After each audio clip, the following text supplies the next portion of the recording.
नमस्कार दोस्तों, स्वागत है आपका उत्तराखंड ज्ञान दर्पण परिवार में। तो चलिए आज की सीरीज़ को हम आगे बढ़ाते हैं। आज का जो हमारा टॉपिक है हिंदी व्याकरण से है। अपना मूल्यांकन जरूर कीजिएगा, जो आगामी परीक्षाओं के लिए काफ़ी महत्वपूर्ण होने वाला है। तो चलिए इन 20 प्रश्नों में अपना मूल्यांकन कीजिए। पहला प्रश्न है दोस्तों, अक्षौ वर्ण किसके योग से बना है? अक्षौ वर्ण किसके योग से बना है? ऑप्शन आपके स्क्रीन पर है। न जाने कितनी परीक्षाओं में ये पूछा जा चुका है। तो इसका जो राइट आंसर होगा ऑप्शन सी दिया है, आधा क धन श। तो ये सौ जो बना होगा कई बार इस तरीके से भी दिया होगा, आधा क धन आधा श धन औ। तो ये भी अपने आप में क्या होगा, सही होगा। आगे बढ़िए, क्वेश्चन नंबर 2 है, हिंदी वर्णमाला में मूल स्वरों की संख्या कितनी होती है? तो देखिए ये प्रश्न थोड़ी घुमा के दिया है। हिंदी वर्णमाला में जो मूल स्वर हैं, तो मूल स्वरों का अगर हम विभाजन करेंगे तो वो दो प्रकार से होता है आपका, ठीक है। मूल स्वर और ह्रस्व, मूल को ह्रस्व भी कहा जाता है, और दूसरा दीर्घ या संधि स्वर। तो मूल स्वर यहाँ पे क्या होते हैं, 4 प्रकार के होते हैं। कौन कौन से? अ, ई, उ और री। ये आपको ध्यान देना है, अ, ई, उ और री। देखिए सामान्यतः प्रश्न मूल स्वर यानी स्वर कितने होते हैं, तो स्वरों की संख्या आपकी कितनी होती है? 11। ये आपको ध्यान देना है, स्वरों की संख्या कितनी होती है? 11। आगे बढ़िए, क्वेश्चन नंबर 3 है, निम्न में से महाप्राण है तो प्राणत्व के आधार पर दो प्रकार से विभाजित किया जाता है, अल्प प्राण और महाप्राण। तो महाप्राण किसे कहा जाता है, ये आपको ध्यान देना है। अल्प प्राण प्रत्येक वर्ग का पहला, तीसरा, पांचवा वर्ण प्लस आपके अंतस व्यंजन य, र, ल, व आपके क्या कहलाते हैं? अल्प प्राण कहलाते हैं। तो ये ध्यान देना आपको। इसी तरीके से जो आपका दूसरा और चौथा आएगा वो अपने आप में क्या होगा, और उसमें व्यंजन तालव्य श, मूर्धन्य श, दंत्य स और ह अपने आप में क्या होते हैं? महाप्राण। तो यहाँ पे तो थ आ रहा है जो दूसरे नंबर पे आ रहा है, तो राइट आंसर होगा ऑप्शन नंबर ए। आगे बढ़िए, क्वेश्चन नंबर 4 है, हिंदी वर्णमाला में उत्क्षिप्त व्यंजनों को द्विगुण भी कहा जाता है दोस्तों। उत्क्षिप्त को द्विगुण व्यंजन भी कहा जाता है। तो द्विगुण व्यंजन या उत्क्षिप्त व्यंजनों की संख्या कितनी होती है? 2 होती है। एक ये वाला ड और ये वाला ढ, जिन पे बिंदु होता है, ये वो वाले नहीं है जो वर्णमाला में आते हैं, ये अपने आप में अलग ही हैं। आगे बढ़िए, क्वेश्चन नंबर 5 है, अंगूठा दिखाना मुहावरे का अर्थ क्या है? अंगूठा दिखाना मुहावरे का अर्थ क्या है? ऑप्शन दिए गए हैं यहाँ पे, इनकार करना, मजाक करना, प्रसन्नता प्रकट करना, नृत्य की एक मुद्रा। तो अंगूठा दिखाना इसका जो अर्थ होगा वो है ऑप्शन नंबर ए, इनकार करना। आगे बढ़िए, क्वेश्चन नंबर 6 है, प्रसारण का विलोम क्या होगा? प्रसारण का विलोम क्या होगा?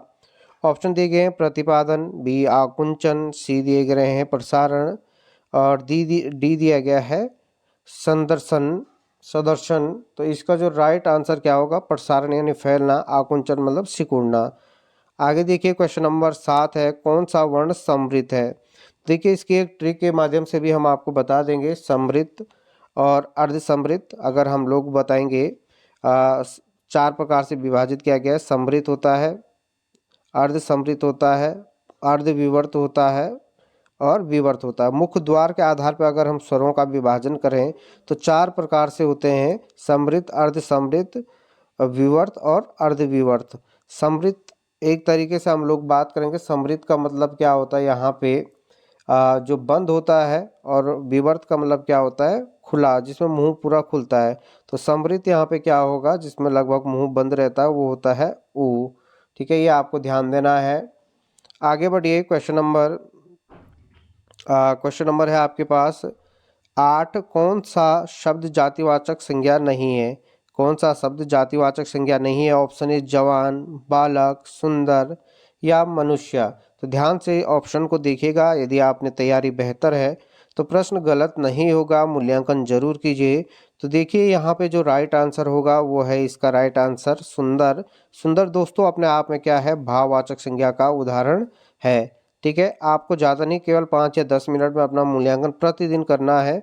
अगर आप तैयारी कर रहे हैं आगे आने वाली परीक्षाओं के लिए, तो ज़रूर प्रतिदिन आपको एक एक टेस्ट इस तरीके से निःशुल्क दिया जा रहा है, तो ज़रूर अपना मूल्यांकन कीजिए।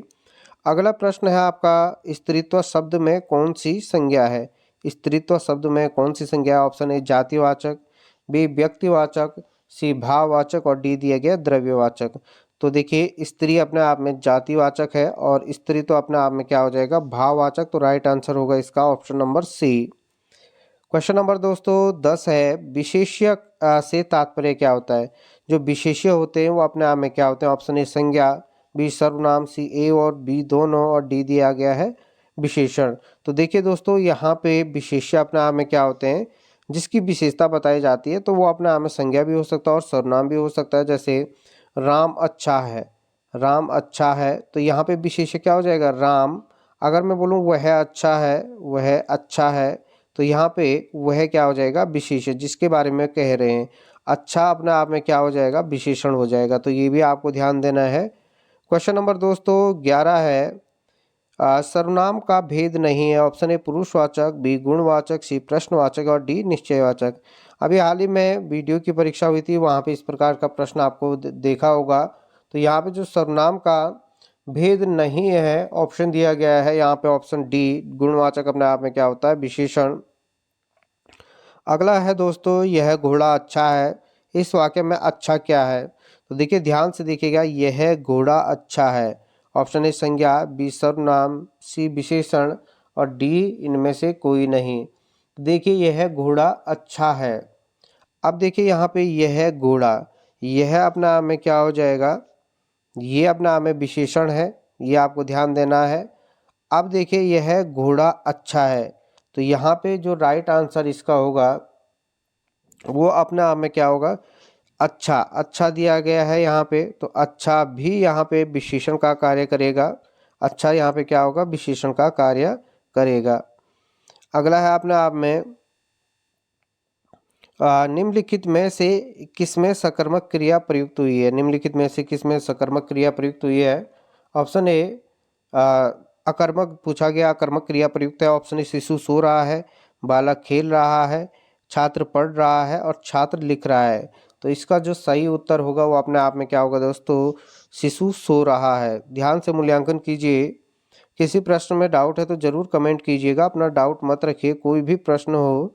तो अगला है क्वेश्चन नंबर 14, तिमिर शब्द का विलोम क्या होगा। तिमिर शब्द का विलोम क्या होगा।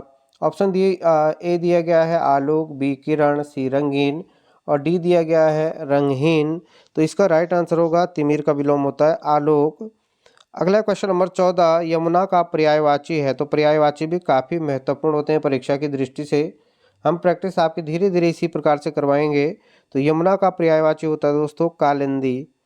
क्वेश्चन नंबर 16 है, तालव्य व्यंजन। ये आप वर्णमाला में हम एक सीरीज बनाएंगे, उसे भी आप जरूर देख लीजिए। तालव्य व्यंजन अपने आप में क्या होते हैं। ऑप्शन ए च, छ, ज, झ, क, ख इस प्रकार से दिए गए हैं।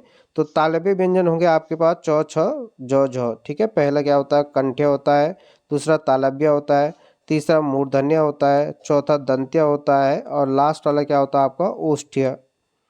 आगे बढ़िए क्वेश्चन नंबर 17, निम्नलिखित में से कौन सा वर्ण अर्धस्वर है। कौन सा वर्ण अपने आप में अर्धस्वर भी कहलाता है। तो इस ध्यान से ऑप्शन को देख लीजिए। य और वो अपने आप में क्या होते हैं, इन्हें अर्धस्वर भी कहा जाता है। क्वेश्चन नंबर 18 है, हिंदी की जो ये सौ दिया गया है वो कौन सा सौ है। आपको मूर्धन्य, ओष्ठ्य या दंत्य, या अपने आप में कौन सा है। तो ये दोस्तों ये इनमें से कोई नहीं है, ये तालव्य है। ये अपने आप में कौन सा है तालव्य। एक ट्रिक बताएंगे इसका भी ताकि आपके प्रश्न सही हो। अगला है आपके पास वो का उच्चारण स्थान है। वो का उच्चारण स्थान ऑप्शन ए दंत, ओष्ठ, दंतोष्ठ।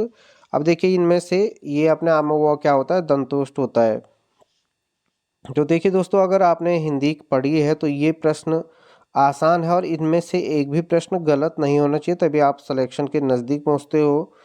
अगला देखिए, भारतीय संविधान के 8वीं अनुसूची में शामिल भाषाओं की संख्या कितनी है। तो अभी जो 8वीं अनुसूची है वो आपका 22 भाषाएं इसमें है। कितनी होंगी 22। आपको एक प्रश्न का आंसर कमेंट में देना है कि भाषा से संबंधित पहली बार संविधान संशोधन कब किया गया था।